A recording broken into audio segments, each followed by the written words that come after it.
I'm Sharon, Alamalhodaei, and I want to welcome everybody to today's webinar.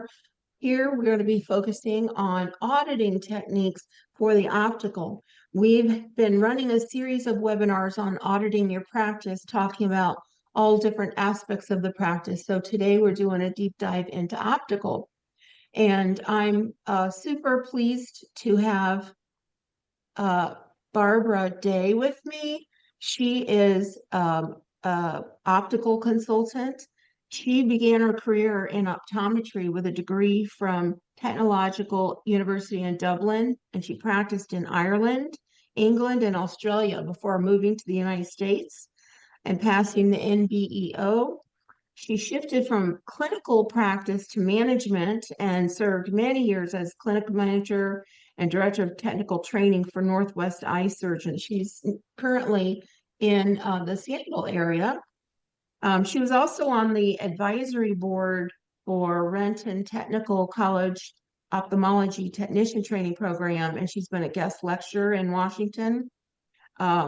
She is a consulting firm since 2021. She's been working with eye care practices all throughout the United States, helping them streamline and simplify their optical operations, focusing on leadership and employee engagement and career pathing, coaching, enhancing utilization of optical software systems, also promoting efficiencies across the business and implementing optimal purchasing and pricing strategies, plus vetting in-network vision plans. I thought that Barbra would be a wonderful guest host to have on today. She has a much deeper understanding of the optical than I do, even though I managed an optical. And so I'm so happy to welcome you, Barbra. Welcome. Thanks so much, Sharon, and I'm excited to be here and do this webinar with you today. Great. Well, I think we're going to make a good team, and thanks to everyone for joining in. So this is our agenda for today. First, we're going to talk about optical audits. Why audit your optical? What is the purpose for that? Why is it important? Then we're going to be discussing strategies that you can employ in the midst of auditing your optical. And then we're going to talk about important outcomes you should be looking for. So part one is about audits. And really, we want to audit because of things like theft and greed. And Barbra, I think maybe you can talk a bit more about this. Yeah, absolutely, Sharon. So when we think about auditing our practice and we think of things that could be going on in our optical department that we're not fully aware of, really, we as administrators, as optical leaders or optical managers or directors, we need to be protecting our practice. We're obliged to protect our practice and our employees, right? So we want to make sure we're not tempting our employees by not being secure and opening them up to the possibility of like, oh, well, it's just there. I can just grab that and I'm justified in grabbing it. It's pretty interesting how we can talk ourselves into something if we feel like it's justified. So an optical center audit, what is it? It is a systematic and objective assessment of how your optical is performing, what your processes are. Do you have processes, good processes in place? And an audit is designed to show us what we're doing well, where are the opportunities, where are our weaknesses, right? And it also shows us where we could be threatened from either the outside or inside. And honestly, there's so many things an optical center audit or assessment can do for our business. First of all, it can really help improve the quality and consistency of the service and products that we are offering. You know, if we do a good audit, we can see where our opportunities are for growth. For example, perhaps you go and you're following an optician around your practice and you see a pattern of that optician offering older technology lenses or recommending older technology lenses to patients. And perhaps you see an opportunity for training for that individual to bring them up to the standard you want to see across your practice. Now, by identifying where we can improve our practices and our product offerings, we're already enhancing that patient experience and we are creating loyalty. Our patients want to know and want to be offered what's best, and they want to be allowed to choose if they accept it or not, or if they want something a little bit different, depending on their budget, right?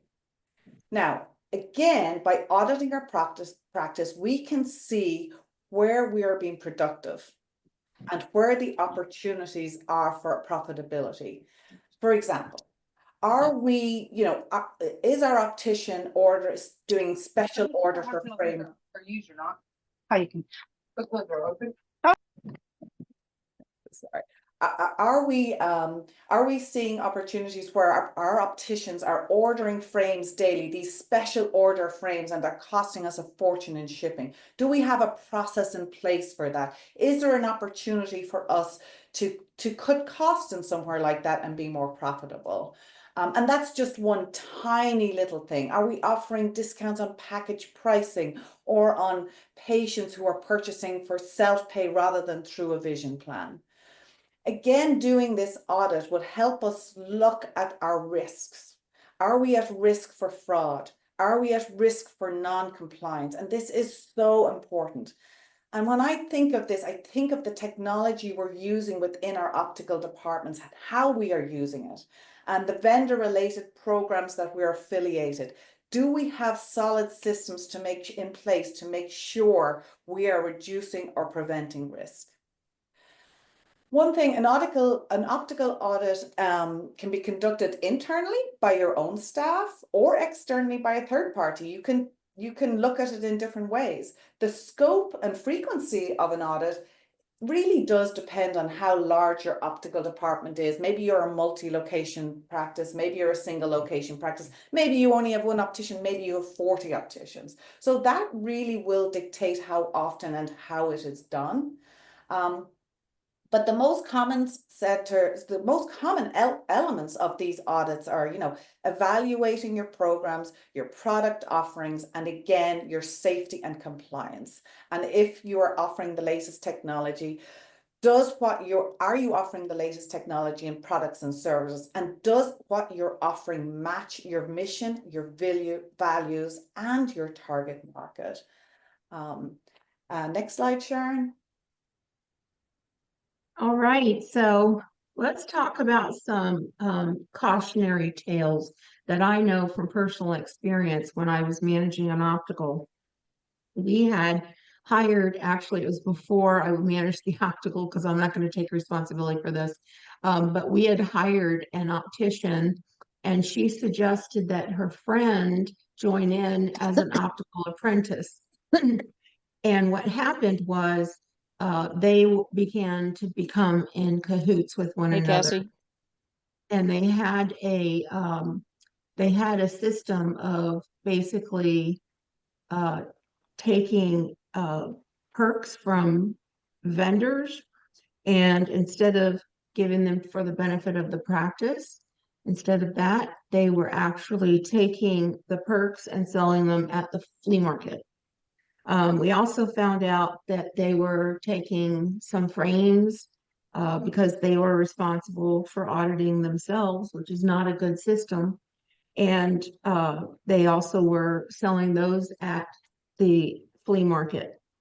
Some other opportunities for opticians to steal is overcharging for something and pocketing the difference. For instance, charging for fits or other services that are typically included. I saw a post on some Facebook page just very recently, and it was a optom who had an optician, but the optician went on vacation. And so while he was on vacation, the optometrist filled in and had a patient come in, a repeat patient, a long-term patient, who said, I want my glasses adjusted. And he adjusted the glasses and then he said, here's the $5. Now, he knew that he didn't charge for fitting or adjusting lenses, but evidently his optician had been doing that and pocketing the money. And that wasn't revealed until the optician went on vacation. Oopsie daisy. So I want to talk about a couple of things that I did in my practice as I was managing the optical. First of all, when I found out that our optician and apprentice who were in cahoots were taking the perks, we didn't find out they were selling them at the flea market for a while, but we found out that they were taking the perks and we thought they were keeping them for themselves, and some of them they probably did. What I did was I put a sign at the optical main table and I said, the sign said, reps, please see Sharon. I have an arrow pointing to my office. And so I had a form that I had each rep sign and agree to, saying that all perks would come to my office. Those are perks that we could use for door prizes and a game for our staff or some other way, or adding them to our inventory and making money off of the perks if it was something suitable to sell in an optical. And so the other thing that I did was I began a system of daily audits. And what this involved is we had a lot of boards, and basically we counted the boards, how many slots were on each board. That's easy to do just by counting across and then down and multiplying. And the policy which I began was to keep all boards full at all times. If there's a missing pair of glasses, it either means it was stolen or it was not replaced from understock. So every day before my optician left, she did an audit. And as I say, because you just multiply how many slots you have, it's very easy. If you can look and see all the slots are full, you don't have to count them. You just know you have that many glasses.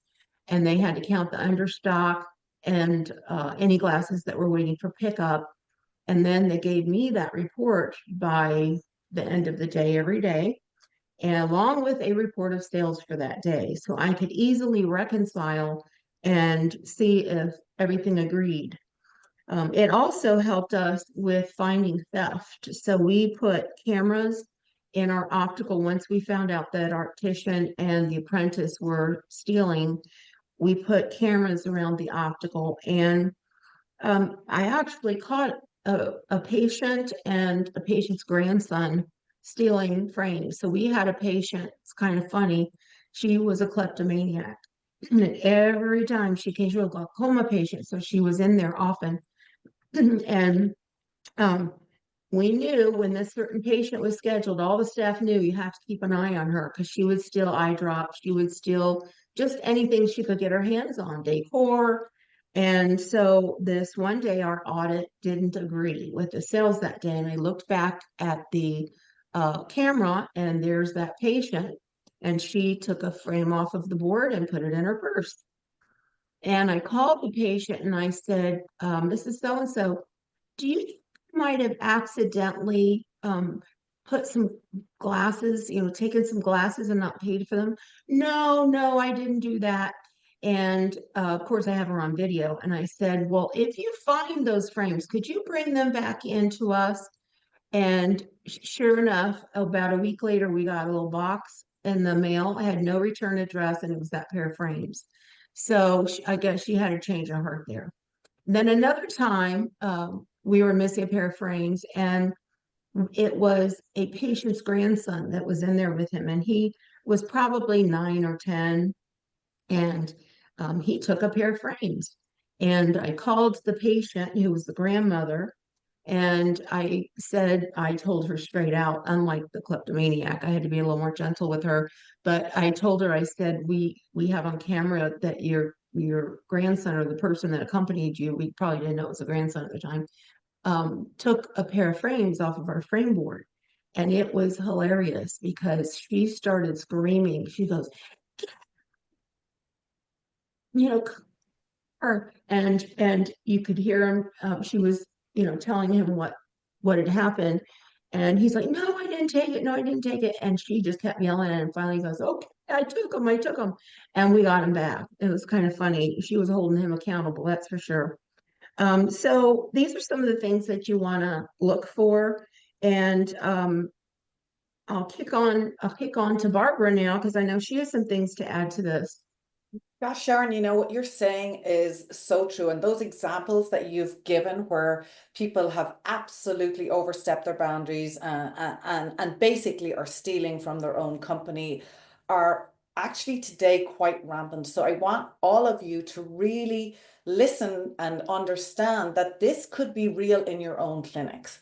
And you know, one thing that I think is really important too, and I love what you said, Sharon, about putting in cameras to so you could see what was happening in your own optical.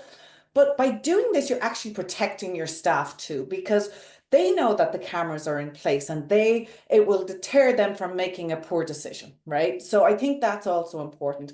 Another story to add to yours, like I actually went into this location once, this practice I was invited into to do a complete assessment, and I found out that it was actually an optical manager. He had signed the practice up for a Shamir rebate program, which is very common in many of your practices, whether you use Shamir, Essilor, whatever brand of lenses you use. You typically can sign up for a rebate program, and those rebates can be quite lucrative. And he had signed up for that program without telling the practice administrator or the owners. And he was going into their account every 2 months and cashing out those rebates to himself. And they were sending a check to him, to the practice. And he had embezzled, I think it was over $60,000 over a few years. So again, as administrators and leaders, we have to be very careful and we have to understand where these, if we have these programs in place and what the policies and procedures are in working with these programs. Another thing that I've seen, and Sharon, you kind of touched on this too, is like vendors can come into your practice and make side deals with your opticians. And I have absolutely seen that. If you sell 10 of my frames in the next 2 months, I'll give you a frame for free, or I'll do that. And that seems pretty innocuous. But it is influencing that employee on where to direct patients to purchase frames, number one. And two, any vendor program should be going through your leadership and your administration. So again, just being aware of these things, looking out for them and putting procedures or policies in place to protect your employees and protect your practice is extremely important. Yes, it's like having guardrails when you drive over a bridge, huh? Yep, it is. So now we're going to talk about how to prepare for an audit, conduct an audit, and then implement changes. An optical center audit can be conducted internally by the optical center's own staff or externally by a third-party auditor. Do you do audits, Yeah. Barbara? Oh yeah, I do. I'm brought in to do a lot of assessments and audits of practices. And honestly, sometimes, you know, I'm brought in to just do a complete optical assessment and show them where the opportunities are for growth and profit and revenue gain. But in that process, I find it. I bet you see a lot. I see a Um, lot. you got stories, huh? I Uh, sure do. the scope and frequency of an optical audit, it might vary depending on the size, type, and the goals of the optical center. But some common elements of an optical center audit are preparing for the audit. This involves defining the objectives, the scope, and criteria. Also, auditing, selecting the audit team, the audit method, and the audit tools. And the auditing team should be able to guide you in that way.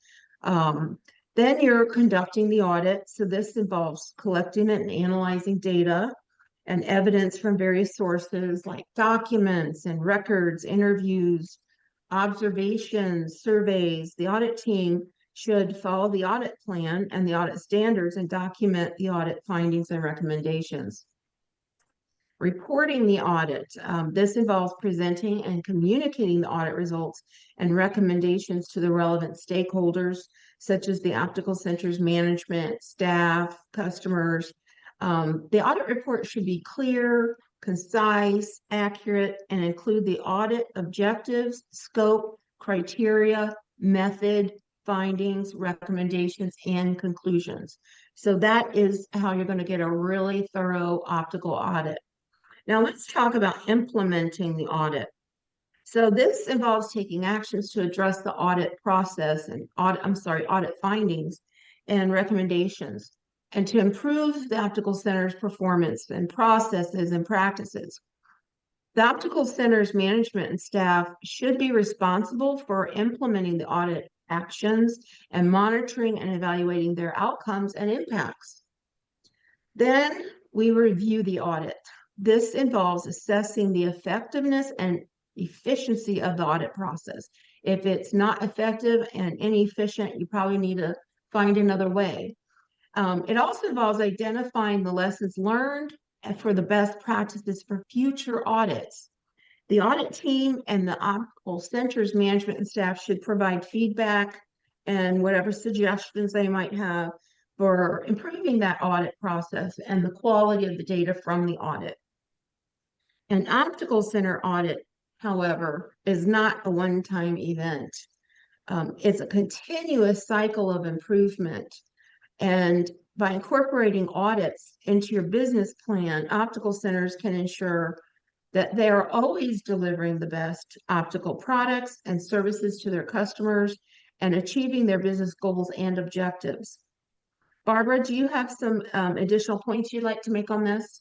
Yeah, I mean, everything you've said there is exactly what I would agree with. It's exactly what an audit is. One thing I would add is when you're choosing your audit team, I think it's really smart to have a variety of people on that. Like I would pick, maybe your billing leader. I would pick your administrator, obviously should be involved in this audit.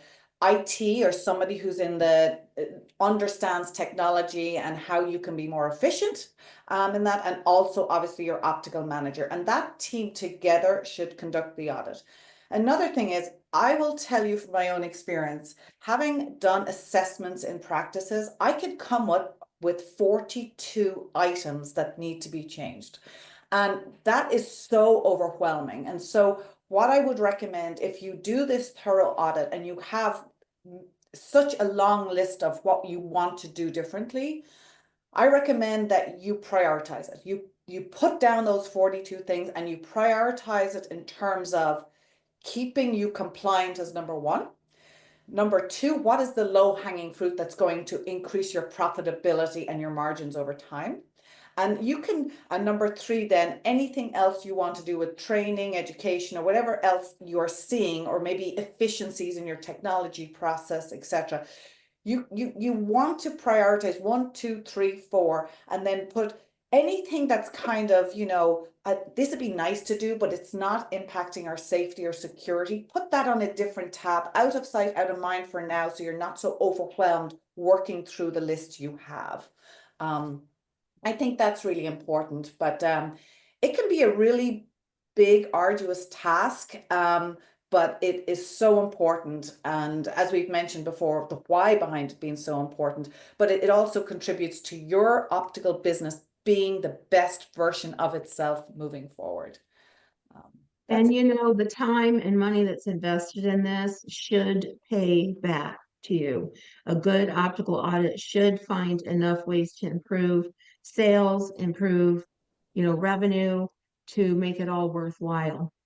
I totally agree with you, Sharon. Actually, in my experience, the investment, the revenue growth relative to the investment is usually about a margin of about 60% in revenue growth for the 30% you invested in doing the audit, with the time of your administrator, IT, optical manager, etc. Interesting. All right, so I want to just take one moment to share with you about iTech training. Today, I want to share with you who our trainers are. So almost all of our trainers are COMTs, or they are getting ready to take their COMT exam.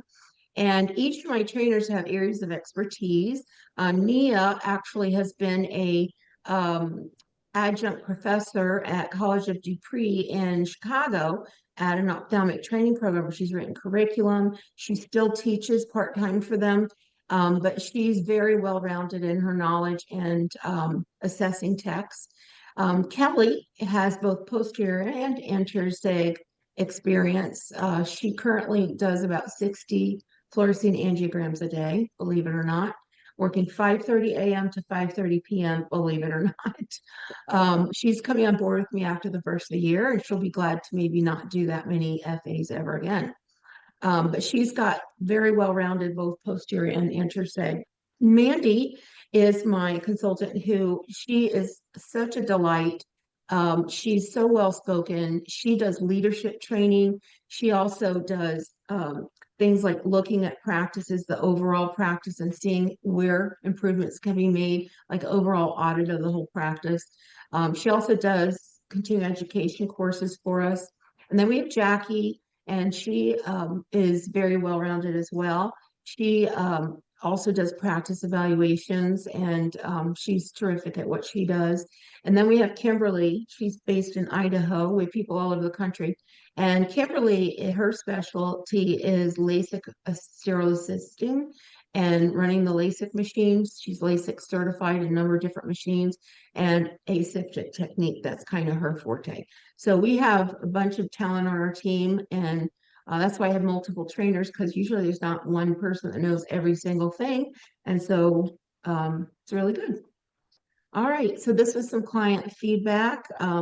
For the most part, what typically took us 4 weeks to do or to get done, someone solo on the floor, this was new hire training we did for them, was cut to 5 days of training, and they're doing great. So we do a 5-day boot camp. All right, back to our webinar. Let's talk about, this is part 2, compliance. Compliance is very important. There is a company, or is it a company, or is it what is general optical compliance? Is it like a rule, Barbara? So compliance can be and you can come up with your own internal compliance program for your optical department, but compliance is also related to the insurance plans that you have on board, your vision insurance plans, making sure that you're following their rules and what, if you've signed up with their plan, they, some of them say all of our doctors need to be on the plan or none, and making sure that you're allowing your patients to choose the doctor they want rather than stirring them in a direction of say an OD rather than an MD. Right. So the general optical compliance standards include patients should expect to be safe in your care, patient care is delivered in an appropriate environment, communication is clear and effective, patients give valid consent, the services that are provided should be open and transparent, compliance with relevant regulations, a system of clinical governance, confidentiality.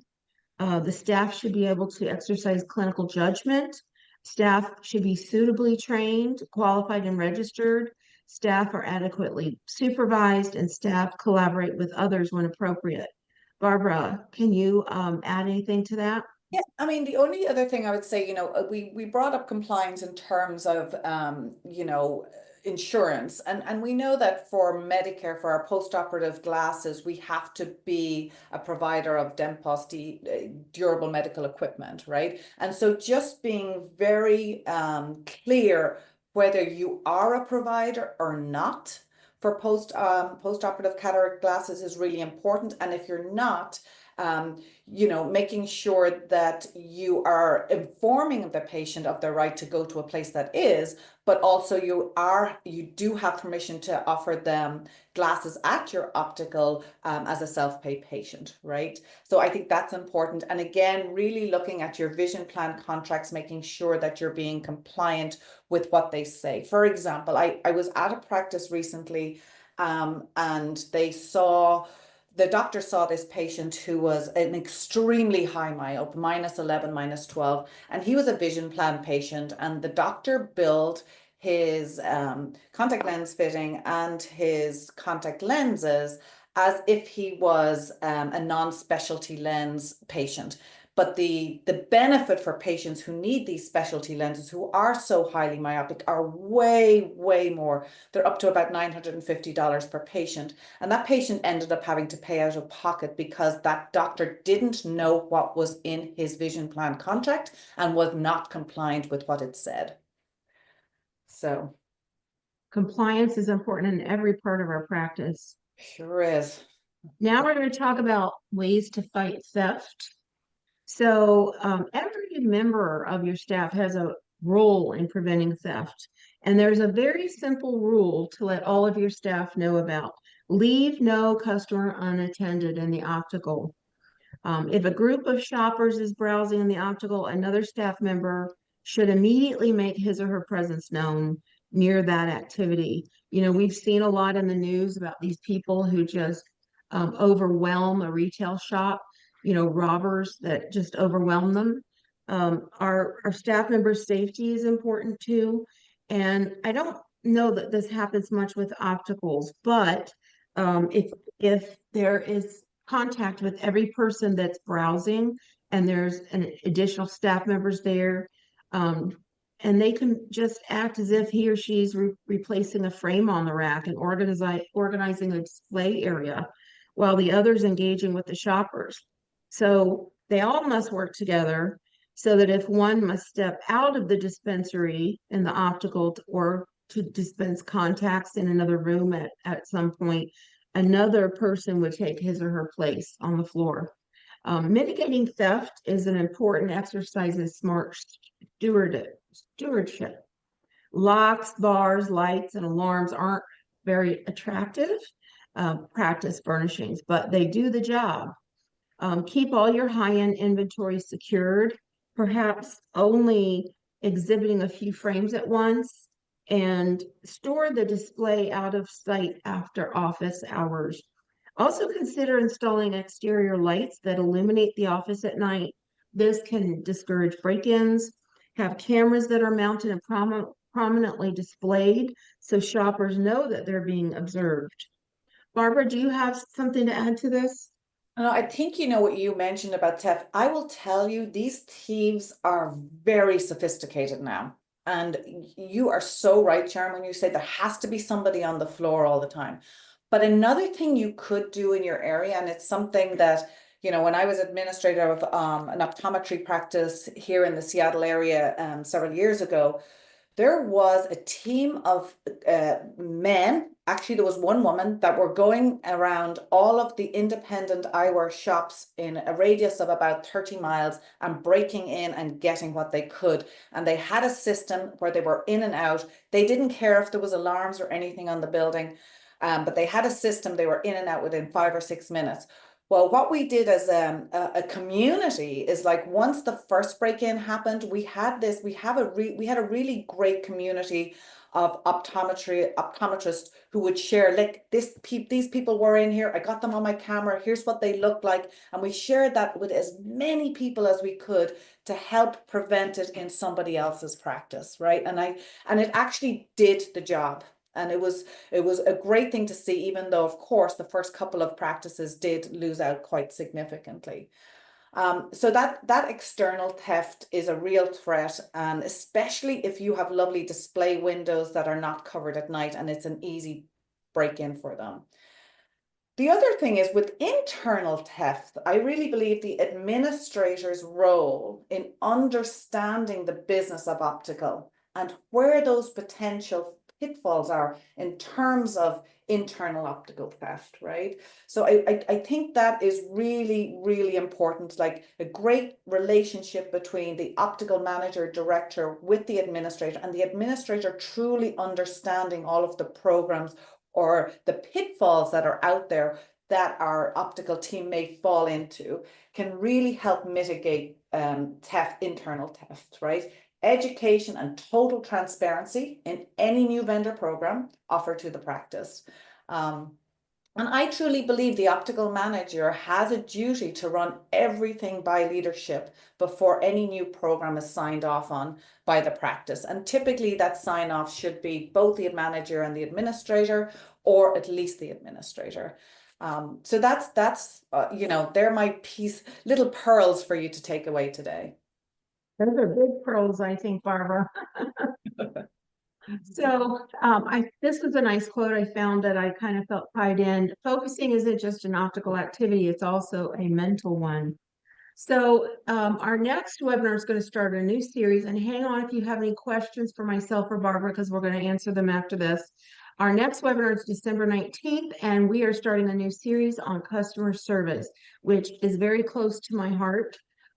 It's one of the things I feel very passionate about. So we're going to talk about mastering patient-centric care. Does anyone have any questions? If you do, feel free to unmute yourself and ask away.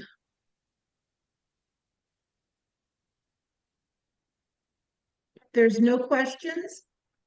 Thank you all for joining us. And you can always reach out to us with any questions you think about later. And thank you for your time today. We hope to see you again. Thank you.